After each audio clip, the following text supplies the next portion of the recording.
Ernest Hemingway said, "Show the readers everything, tell them nothing." This is one of the most important rules in writing. Show, don't tell.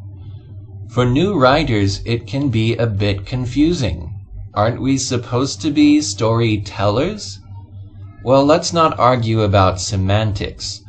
What the rule really means is, don't tell us your conclusions about the story. Show evidence that allows us to make our own conclusions. For example, Anton Chekhov is quoted as saying, "Don't tell me the moon is shining. Show me the glint of light on broken glass." The moon is shining, that's a conclusive fact.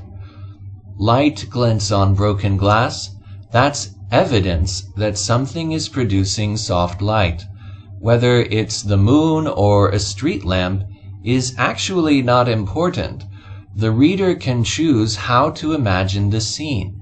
The important thing for the story is that it's nighttime and our characters have enough light to see where they're going.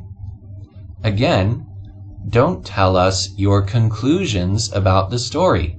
Show evidence that allows us to make our own conclusions.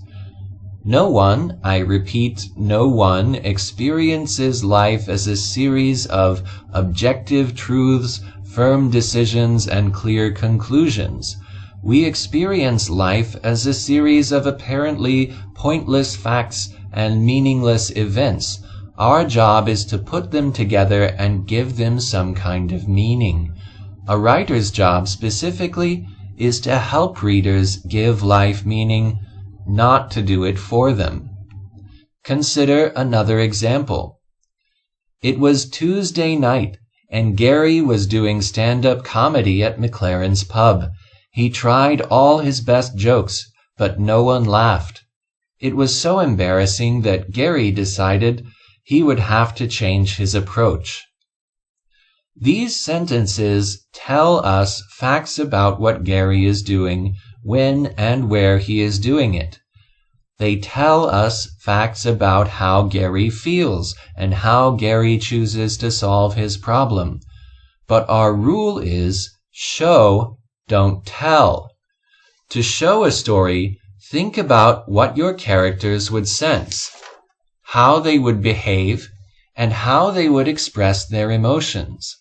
Your goal is to help the reader feel that they are experiencing the story in exactly the same way the characters experience it.